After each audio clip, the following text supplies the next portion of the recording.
From LinkedIn News, I'm Leah Smart, host of Everyday Better, an award-winning podcast dedicated to personal development. Join me every week for captivating stories and research to find more fulfillment in your work and personal life. Listen to Everyday Better on the LinkedIn Podcast Network, Apple Podcasts, or wherever you get your podcasts. Break language barriers instantly by translating up to 44 languages in real time with the HP AI PC, powered by the Intel Core Ultra processor. With the right tools, work doesn't have to feel like work. Learn more at hp.com/AI PC.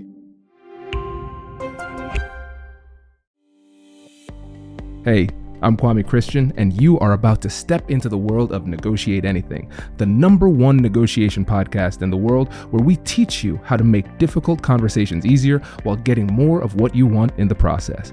Each episode is packed with practical tips and strategies from the experts. We delve into negotiation, conflict resolution, and leadership skills that are crucial in both business and in life.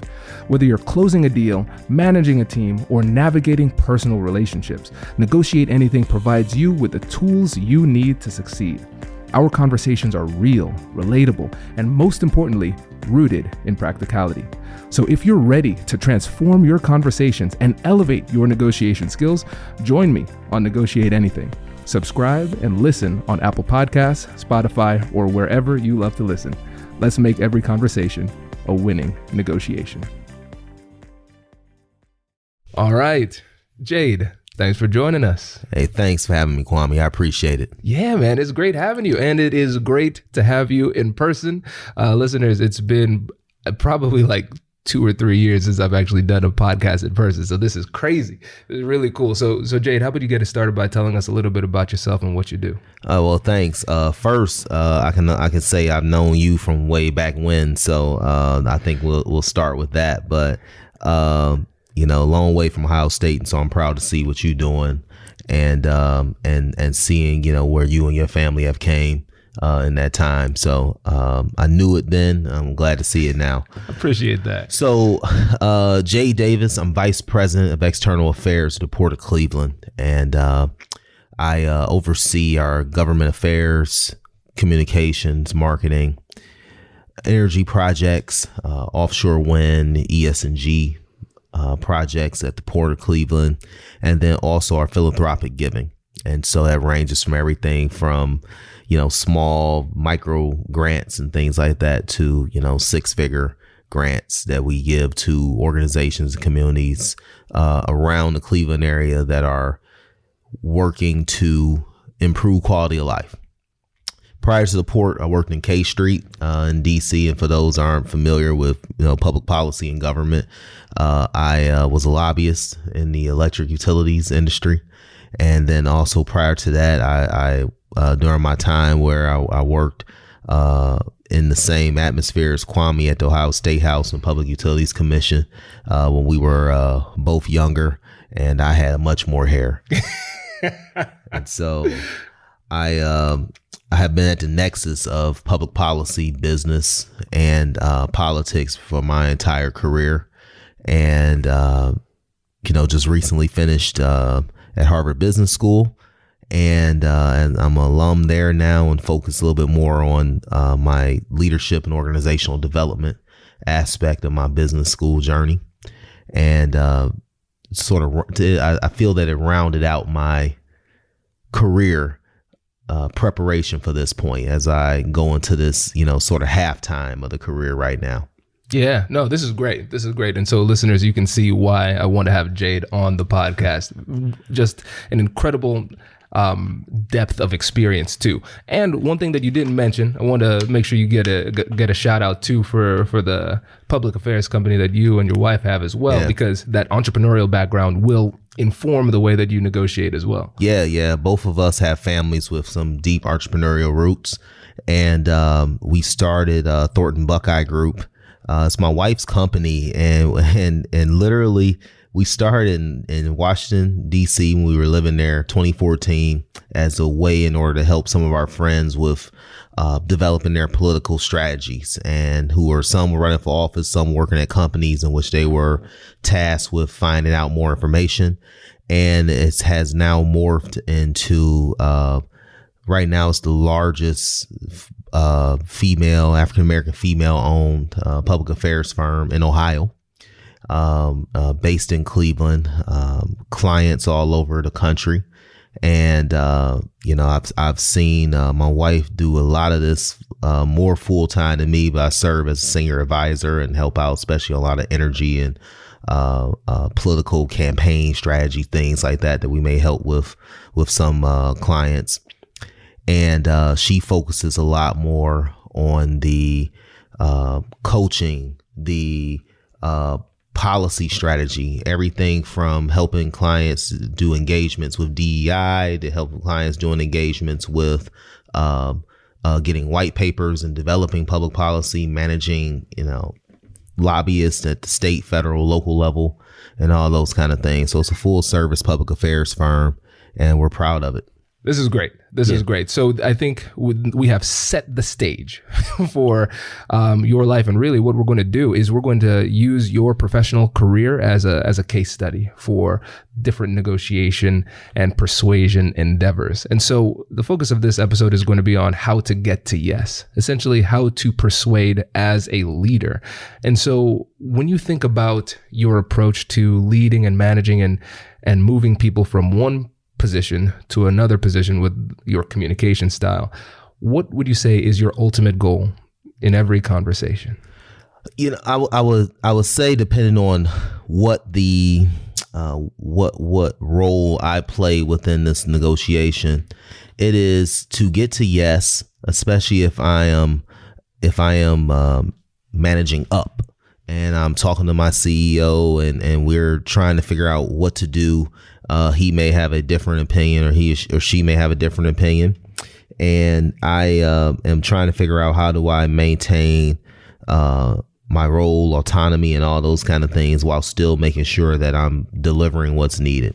And that's just more of as you get a little bit older and get into your career, you start realizing that ego counts a lot less and causes more issues than actual doing and execution and all those kind of things. And so staying focused on that is critical.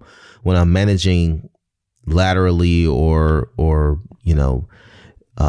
to subordinates, it's making sure that they're experiencing me as a leader, as a colleague, in a way that leaves them feeling heard, transparent, and what is needed, that they have direction that is actual direction and not just task mastering, that they feel whole from the interaction, and that I could be vulnerable enough to convey what it is that I really need to get done, what the vision really is for this task, and being vulnerable enough to receive things and be able to pivot if needed. Sometimes you're just wrong. and that's just the key, and that's just something that I've seen for a lot of people that could be the hardest part of their professional journey, of just being told, like, well, you're not the brightest, you're not the smartest, you don't know everything about all these intricate things. You're great, but just like Jordan won with Pippen and Grant and Rodman and all these other people. Like, that's still my GOAT. But I don't know if our GOAT gets 6 rings without having these other great compliments and around him of people who are great in their own right. And I'll tell you, just being in leadership and things like that, a lot of this for me was forged. And I had a boss tell me a long time ago, I was like, well, how do you know how to do these things? How do you know how to do these things? Like, well, because I screwed them up. And when dealing and working throughout, my early career, learning to lead by being willing to be a teammate first and foremost, really helped me become to take the next step in my leadership journey. And what I had to realize too, in my own right, like, it was good. It was great. It was, I had traversed pretty well by my mid 30s and had hit all the markers, as far as titles, pay, autonomy, all these kind of things. And I found myself thinking like, okay, what's next? And if I can't see what's next, why? And I remember my wife sat me down, was like, well, maybe you're not ready for it. And, you married the right person when they can just be brutally honest to you. And shout out to Crystal Davis, my wife, 10 years now, next month in August. So, but we had this conversation, and I remember sitting there like, okay, babe, I got you. All right, I got you. But I'm still thinking like, no, I'm great. I'm good at what I do. I'm good at what I do. I'm sitting there thinking this. And she told me, a few months later, we're having the same conversation. She's like, well, until you realize that what got you here isn't going to get you to the next level. And I'm like, what did you say? Like, well, what got you here was good. Like, it was great. But what's going to get you to the next level is development of something else. And for me, that development was making sure that I could lead and I could be a teammate in a very authentic and vulnerable way that allowed people to really understand like what my motivations are. Hello, my friends. Before we get back to today's episode, I want to ask you a question.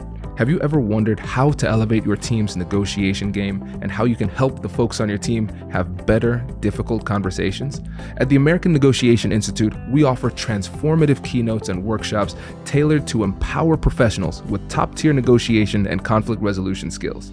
Whether it's a keynote for your next event or hands-on training for your team, we've got you covered. Don't just negotiate. Master the art with the American Negotiation Institute. Click the link in the description to find out more. Elevate, negotiate, and succeed.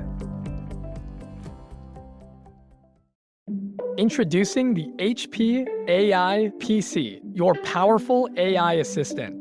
Easily search through personal files, gain valuable insights, and make smarter, more informed business decisions. Unlock the future of work today with the HP AI PC, powered by the Intel Core Ultra processor. With the right tools, work doesn't have to feel like work. Learn more at hp.com/AIPC. This is great.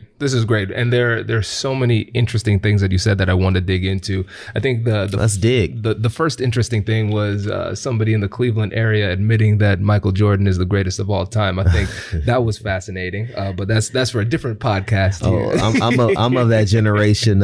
You see Blackish and see Andre Johnson's shoe closet. I have plenty of Jordans in my shoe closet. So. And I think a lot of guys, whether we were diehard Cavs fans or not, growing up, we all wanted those Jordans and wanted the jerseys and all those kind of things. Yeah, it's hard to shake. It's hard to shake. But I think one of the interesting things that I loved about this was you talking about the conversation with Crystal, your wife, because one of the things you mentioned before was managing egos. When you're managing up, when you're talking to the CEO of your company, you have to manage that ego. But in that conversation, she had to manage your ego, and it took time too, because she planted the seed in a conversation, and then a few months later, she revisited that conversation and challenged you again. And the thing that led to that massive leap in your career was accepting that, being more humble, and then recognizing that even though you are great at what you do, the next iteration of your career is going to be about leadership and the connection that you have with other people and the ability to motivate, inspire, and persuade other people. And so your ability to kind of check your ego in that moment is what led to the growth that allowed you to be a better leader. You captured it even better than what I just said it. To be honest with you, I think what happens oftentimes in a lot of organizations, a lot of families and things like that, throughout the early part of your career, you're very much like the folks that really progress quickly are the doers, are the executors, are the people who get, like I had a couple areas where I was a subject matter expert and I was able to go and do it. And I was consistent, reliable in those things, and it allowed me to get other opportunities and to progress. Okay. That's very different from executive leadership, to where you're not doing as much as you are facilitating information to, whether it be your board or whether it be investors or whether it be other colleagues and your various trade groups and things like that. And you're facilitating that kind of communication to them internally and externally within your folks, and you're managing processes. You're sitting down every day, probably a couple times a day, dealing with, okay, what is this division doing?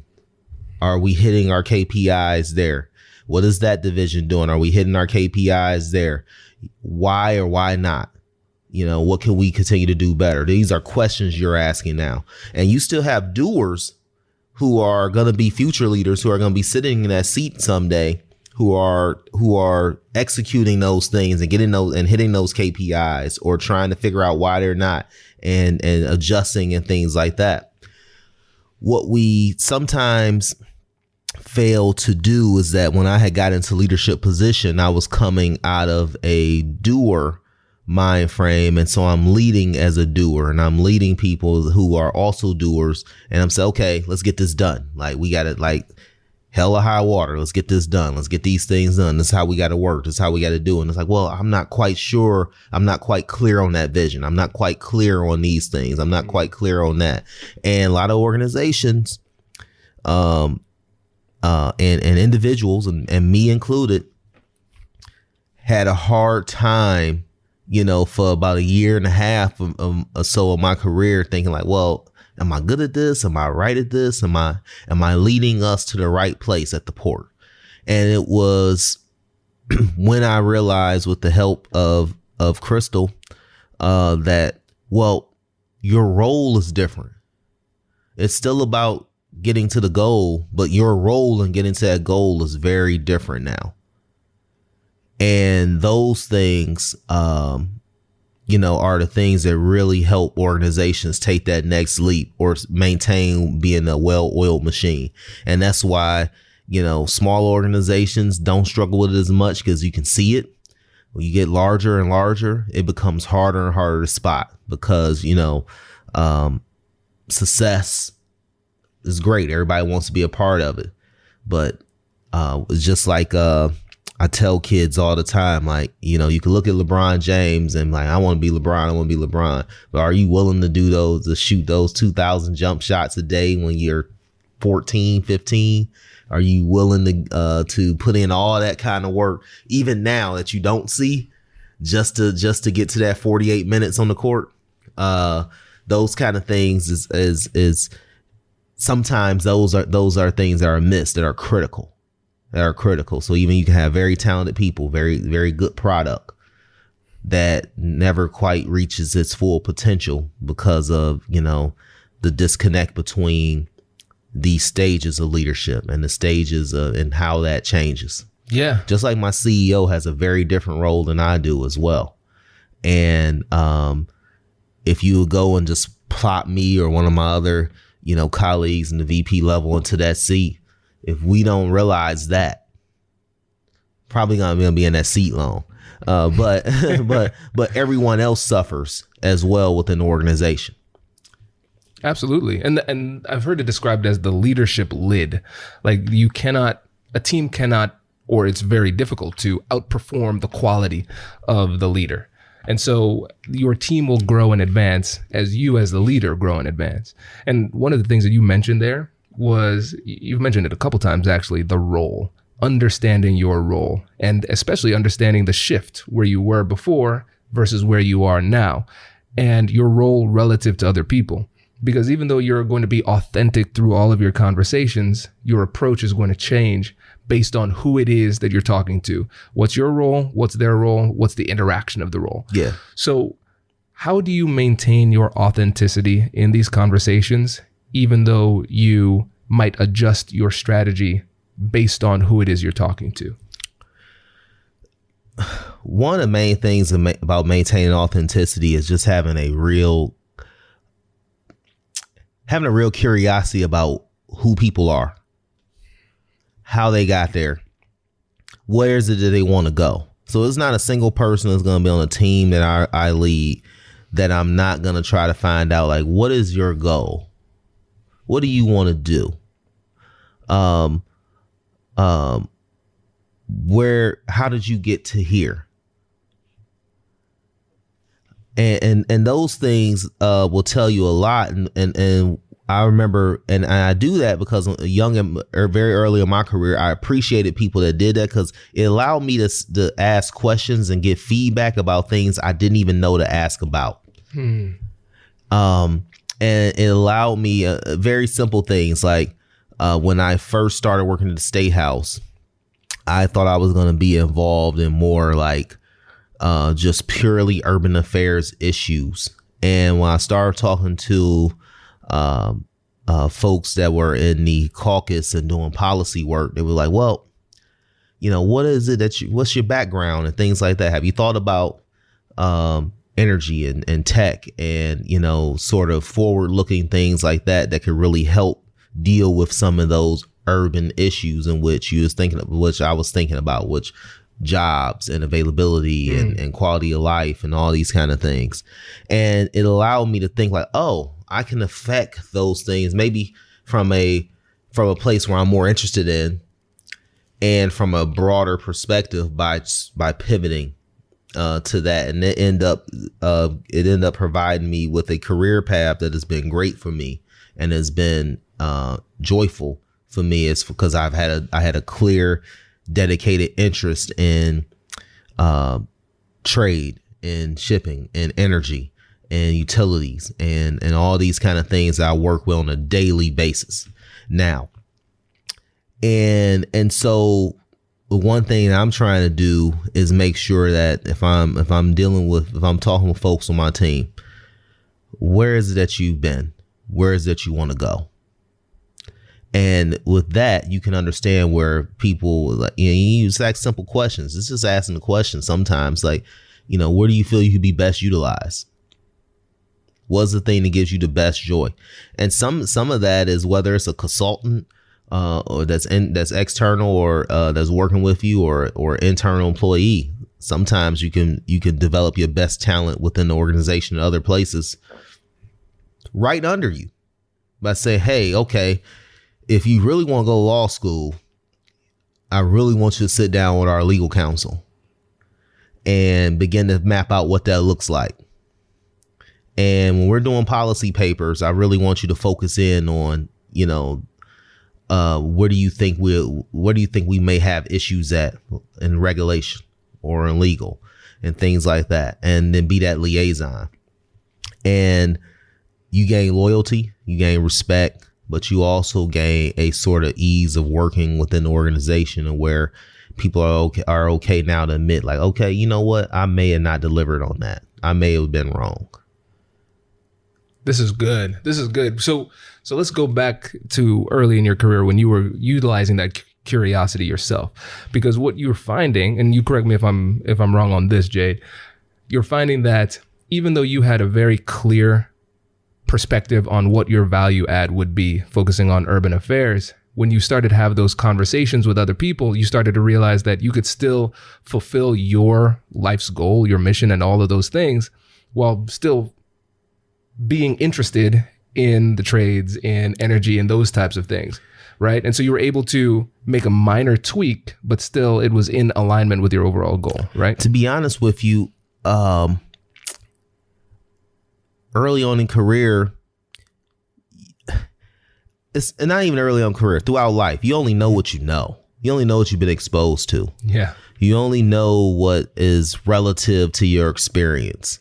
And so for a lot of folks, especially if you're like me, you're a first generation college student, you get out of college, you work a little bit, go to grad school, you get, okay, now I got this job, I am like an adult now. And it's like, okay, I know these things, I'm going to go do these things. And it's like, well, have you ever thought about this? Have you ever thought about that? And part of that is from because I had leaders who were willing to have those conversations with me. And I was able to produce very good work and have very good relationships I still have now. But the key is I didn't even know that's what I needed until it was given to me. And I don't know if my experience would have been as fruitful for me or the organization or them if they weren't those kind of leaders. And so I admit that as being as fortunate of having that. But what I try to do is make sure, people feel fortunate for having the opportunity to engage with me on that level. Now, again, I'm not saying that I'm the leadership guru and I'm not you, Kwame. I'm not going to write a book about it. I don't see myself at that level yet. But what I do see is that I know that firsthand, being able to provide people space to grow is just critical. Yeah. It's critical. And that's where you see it now in job markets where people don't feel like they have a space to grow. And I hear some folks like, well, people don't want to work hard. They don't want to do this. They don't want to do that. Well, everything has to adapt. And you can't adapt until you're actually sitting down and figuring out, what are you adapting to? And that's something that I'm trying to make sure I continue to do, whether it's entrepreneurially, whether it's professionally, within our organization. Yeah. No, this is good. This is good because it kind of goes back to what you said about vulnerability too. Because for everybody in the conversation, there's a benefit to vulnerability. Because if you're vulnerable, now you're feeling safe enough and trust the other person enough to actually share forthrightly the information that people need to solve problems. And so it takes a strong relationship with the people on your team for them to be vulnerable enough to share that information with you, especially if you're their leader. But oftentimes we as leaders have to set the stage by being vulnerable. Like you said, admitting sometimes when we're wrong and sharing our goals and our vision very clearly so they can see where they fit into it. And then also with the example that you gave about the person who wants to go to law school, for example, you're saying, okay, see, I was thinking about putting you in this direction, but that doesn't serve you and your ultimate goal. You can still help us and our corporate and our organization by doing this, which helps you because it helps you to gain those legal skills that you'll need when you go to law school. And it helps us because we need researchers to do this research, right? Yeah. And so you're getting to yes, like we talked about, but you're open and willing to be flexible and work collaboratively with the people on your team through these difficult conversations. And it starts with that vulnerability. Yeah. And it's one thing that I wish I would have developed very early on in the career. Heck, even in college, of just having to be in a vulnerability, go back to the early aughts, I show up to college, FUBU shirt, fake Cuban link chain on, all that kind of stuff, hey, and people can laugh about it, but I know if we go pull out those college IDs from the early 2000s, it'll be the same thing for many of you folks. But I didn't think there was a space and a place for that, for just, asking these questions. I'm at the school. I'm with people from all around the world. I'm on a football team playing with guys from all over the country. And very few times my first 2-3 years, I just sit down and ask you like, so, what is your family do? What are you looking to do? Like, why are you majoring in this? Or why are you majoring in that?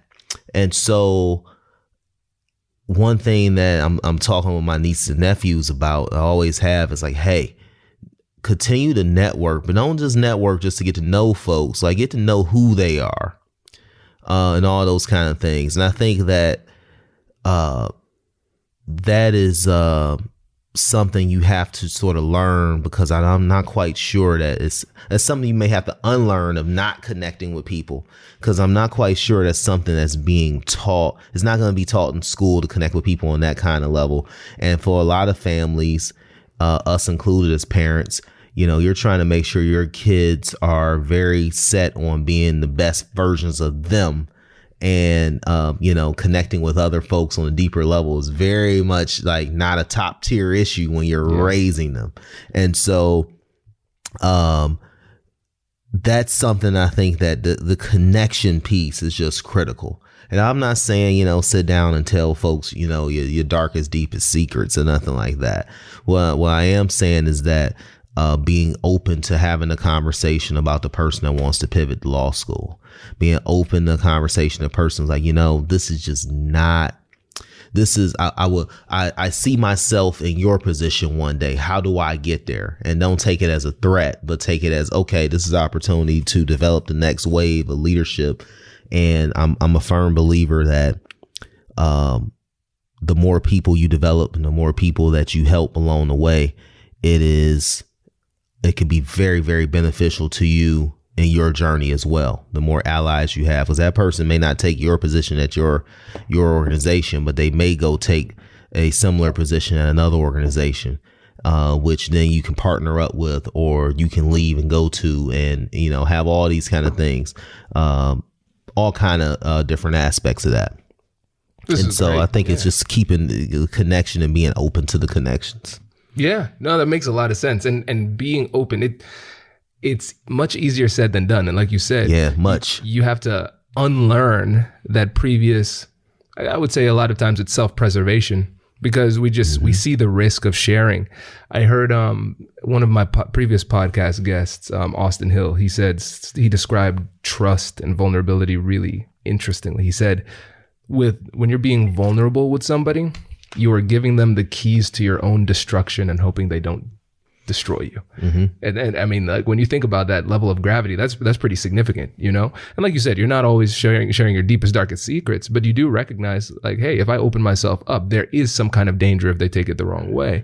But you have to take those small incremental risks. And I think about them almost like relationship tests. Yeah. Can I trust you with this? Oh, you passed the test. I can trust you with a little bit more. Mm-hmm. And then as you keep on doing that, you deepen the relationship. And then those difficult conversations that we talk about all the time on the podcast become a whole lot easier, because people are sharing information and genuinely working together to try to solve the problem and make things better. Yeah. And I think, and when you talk about vulnerability, I mean, some of it is just, it's just being honest with folks. Like, I don't have the answers here. I don't know. This is sort of outside of my previous experience.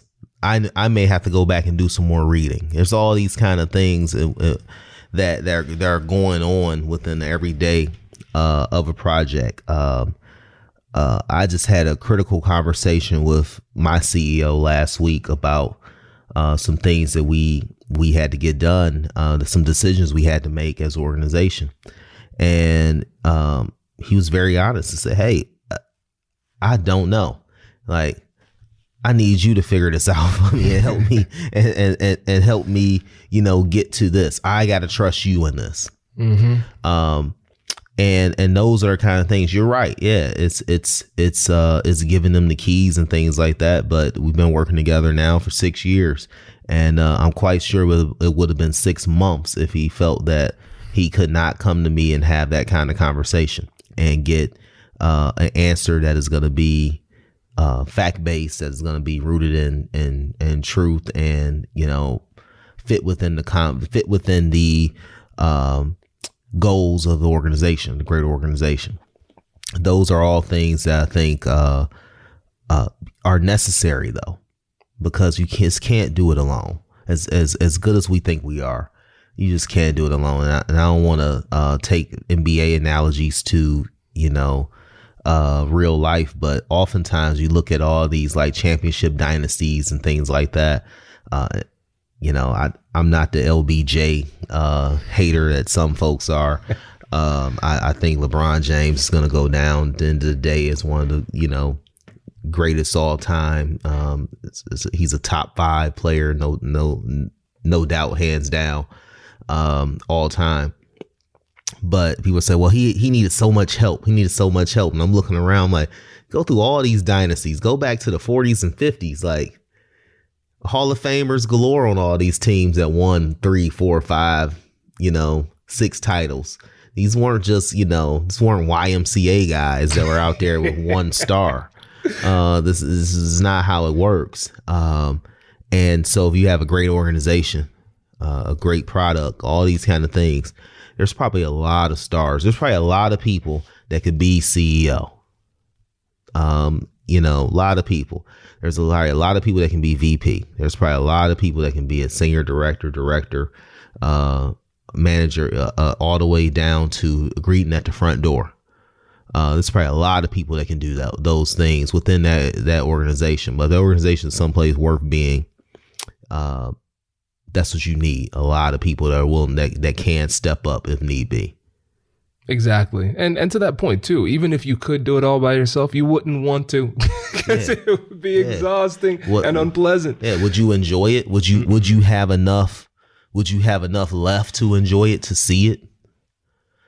Those are all kind of things, I think those things are, look at the Apple journey, look at the Microsoft journey. I mean, talented, bright people were involved with all of this from, for years and decades. And not everybody was, Steve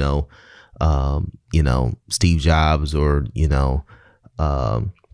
Bill Gates, but there was a lot of people who could have been, who were involved with this. And some of them left and went and did other great things. Some of them stayed and did great things. Some of them went and did low key things that were critical. When you start talking about other algorithms or other smaller companies and tech companies and things like that, I think there's a lot of things that we see. We had, some senior folks leave over the last few years who have went on and done great things, at our organization. Thornton Buckeye Group, is constantly working with people, who are looking to expand and right size their profile within the public policy sphere, to do great things. Is not just one way to do it. It's not just one person doing it. And again, it all gets down to being willing to have that conversation, being willing to listen, and being open to, what's possible. Yeah. It's hard. Sometimes we want to know. I know it. I can do it. Trust me, I know. But it's almost always not the way to do it. Right. Exactly. Well, Jade, really appreciate it, man. This is really great. I feel like I could just keep on going. And I know that because we talked for like an hour before we started. Yeah, definitely. But before we go, can you let the listeners know again about where you are now, your public relations company, and how they can get in touch? Thornton Buckeye Group. You can check out ThorntonBuckeyeGroup.com. So that's THORNTON, Buckeye, BUCKEYE Group, GROUP.com, or you can email C Davis, letter C, DAVIS, Davis at ThorntonBuckeyeGroup.com. And so it's I'm really proud of my wife. My wife is a dynamic professional in her own right, vice president of Alliance to Great Lakes. She really is the one driving Thornton Buckeye Group from a day to day, with a couple of our, key staff and consultants. And to see her as a African-American woman, young woman, take on this and with such vigor, and it's been great to see. I'm just glad I can be able to help. I'm glad I can be able to step in. And 10 years ago we said I do. So it's been great. And check it out if for your public affairs needs, Thornton Buckeye Group. Love it. Yeah, man. I tell you one thing I respect. You've always been incredibly good at getting all-stars on your team, and Crystal's a great example. Yeah, definitely. So this is great, man. Really appreciate it. Go to the top, man. I want to go to the top. That's right. Appreciate it, brother. Thanks Appreciate for coming it. on. Thank you. Bye. Wait. Now, before you sign off, I have something to tell you that I've never told you before. Just kidding. I've told you before, but you should listen to it again. I want you to know about Negotiate Anything Premium. Imagine all of the things that you love about our traditional feed, plus so much more. I know you like our traditional feed because you're at the end of the episode. And with Negotiate Anything Premium, you'll get more bonus content you've been asking for, more of the expert insights that you can't get anywhere else, and more exclusive behind-the-scenes access into every conversation. Are you ready to get more of what you want out of your life, career, and every conversation? With Negotiate Anything Premium, you'll have access to more high-level, custom-designed content and insights, giving you the tools you need to negotiate higher salaries, better deals, and better relationships in your life and career. Once I had a listener share that Negotiate Anything helped her to negotiate a $53,000 raise. Could this be you? What would that mean for your life? I've seen firsthand the impact this model has had on my life and the lives of my corporate clients, and I am confident that it can do the same for you. Are you ready to negotiate more of the best things in life? Click the link in the show notes to learn more. I'll catch you later.